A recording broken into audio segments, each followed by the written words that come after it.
As India get ready to go to Australia, start another big campaign, the mind slowly goes back to previous memories of India games in Australia, and I've picked a few. Only white ball.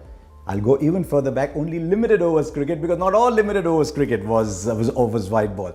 There's two predominant memories of India playing limited overs cricket in Australia. One was, of course, the 1985 World Championship of Cricket. I thought India put together one of its best teams ever assembled, but I wasn't there, so I can't tell you too much more about it. I saw it on television in a wonderful time in my life, and of course, winning in 2007-8 in the CB series. So that's part of my memory. So I'm going to start with one memory from every tour. And I'd love you, as you hear it, to go back, look at the scorecards, maybe search for some footage, and that'll make it even more fun. 1991, India are in Perth. It's the 6th of December. We're still about 2 months away from a young man playing one of the greatest innings I have ever seen. Tendulkar at Perth in a test match starting the 1st of February. But he had to play a part here as well. India playing a tri-nation, India, West Indies, Australia, West Indies, sort of side that has just begun its decline, but still a lot of very good players in the side, and India only make 126. But India playing 4 fast bowlers. Kapil Dev, Manoj Prabhakar, Suvroto Banerjee, Javagal, Srinath, and very soon the West Indies are rocked. It was a low-scoring game, but it was a game of great attrition, and it also produced one of the finest deliveries I've ever seen by an Indian bowler when Keith Atherton comes in to face Srinath. And the first ball starts about leg stump. Atherton plays the line, and it just snakes away to hit the top of off stump. One of the greatest deliveries you will ever see. But after 40 overs, the West Indies are 121, but India finished. Azharuddin bowled out his 4 fast bowlers. Then this big debate. Tendulkar comes in to bowl the 41st, and the last ball of that over, Cummins gets an edge, Azharuddin dives and picks it up. It's a tie. What a game it was. And then, of course, 2 days later, Ravi Shastri comes, picks up 5, and India beat Australia. So go back with happy memories in Perth. That was 91. Then I went back in 1999. Not happy times for India. Lost the test series. Tendulkar was already getting to be a under pressure, reluctant captain, and India only won that one game on that tour. But what a game it was. If you're an ardent follower of Star Sports through the last decade, you've probably seen that about 15,000 times. But Ganguly hit 141 of just 144 balls against an outstanding Pakistan side. This was a side that had got to the final of the 1999 World Cup just a few months before. In my view, was the best team of the 1999 World Cup. Wasim Akram, Shoaib Akhtar, Abdul Razak, who could bowl a quick ball too. Azhar Mahmood, there's always spin to call on. Moeen Khan, excellent top 5. And that innings of 140 by Sourav Ganguly, some of his driving, even of the mighty Wasim Akram through the offside, was just gorgeous. So 99, that is my one memory. Then the happier memories start. 2003-04 was an absolutely fabulous tour. And there's a tri-series again. This time there's Zimbabwe, a good Zimbabwe side. Remember, they're playing some of their best cricket, Zimbabwe, around that time. And VVS Lakshman is in the Indian one-day side. He's not happy. Even the genial, mild-mannered VVS Lakshman is very, very angry at having been left out of the 2003 World Cup. And he reels of 3 centuries in 4 innings. My memory, though, is of Brisbane. India beat Australia. Hadn't beaten Australia in a game for about 12 years, I think, in Australia. But when the 49th over ends, Tendulkar, Lakshman rather, you think of Australia, you think Tendulkar.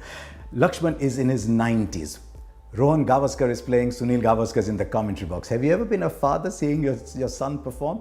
He goes out, we're doing commentary, and there is Gavaskar downstairs, we are in commentary. And I asked him afterwards, what were you thinking about? And he said, all I was telling myself in my mind was, Rohan, don't allow VVS to get stuck at the non-striker's end. Rohan sneaks a single in. Lakshman, it's a boundary of the last ball, gets 100. Wonderful memories. And should Lakshman have played more then in white ball cricket? Who knows? Then 2007-08, it's India, Sri Lanka, Australia in the tri-series. India make the final. Win the first game, then you go to Brisbane. Tendulkar hits 100 in that first game. His only century in a one-day international in Australia. And then in the second game, there's no way anyone thinks he can play. His back is hurting, he's unfit. Dhoni apparently goes up to him and says, "Aap rest le lo, you play the third final if it comes right." And Tendulkar says, no, I'm playing come what may. Scores a 91, has this big partnership with Rohit Sharma. That is what I remember. I've often talked about the handing over of the baton between Tendulkar and Virat Kohli on his retirement. Here is a young Rohit Sharma batting at number 5 in the side, having a 100-run partnership with the champion. And what happens a few years later? Rohit Sharma goes to the top of the order and starts batting, dare I say, almost Tendulkarian in the next 5 or 6 overs. But for India to win that series in Australia, never won a series before, to be there was just to experience a great sense of exhilaration. 2007-8, Praveen Kumar picking up all those wickets. It was a fabulous series. Okay, then let's go across to the sighting of another genius. And we're talking 2011-12, again tri-series. Now we have bonus points, by the way. So whatever the opposition scores, you score those in 40 overs, you get a bonus point. India desperately need the bonus point. They're in Hobart, but Sri Lanka make 320. Sangakkara 105, Dilshan's 160, 320 in 40 overs. There's a short boundary, but still 320 in 40 overs. And Virat Kohli hits 133 not out in 80 odd balls. His taking down of Lasith Malinga in his prime is one of the great sights of white ball batting. To me, that signaled the arrival of Virat Kohli as someone who can control a side and max that run chase. Oh, that was a fabulous game, the 2011-12 game against Sri Lanka. Then I'm looking at T20. 2016, India blank Australia 3-0. And the big story there is actually from the last one day, from the one day just before. India have lost each of the 4 previous one days. Jasprit Bumrah arrives, can't get a connecting flight, is there, and then they tell him, you're playing the last one-day international. Australia make a 320, 330 kind of total. Bumrah 2 for 40. Dhoni doesn't even know what he can bowl. He says, I bowl Yorkers. Dhoni says, are you sure? Oh, that was a great story. And then Bumrah comes back, does very well in the first T20. Raina and Yuvraj finish off the last one. Oh, it was, and that was the might of India's batting on display. And don't forget, 2016 is the start of one of the most brilliant runs in the history of Indian batsmanship for Virat Kohli as well. I'm going to end with 2019, and I'm going to end that for a very personal reason. MS Dhoni has not played the T20s before, and he comes into the one days. There's a lot of talk. How much longer is MS Dhoni going to play? Does he still have it?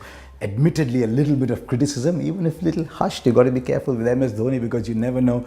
And then he turns it around in 2 games, and it was wonderful to watch. I just wonder whether in time to go, we will now look back at those 2 one days and say, this was the last time we saw MS Dhoni really there at his peak, turning things around and maxing a chase.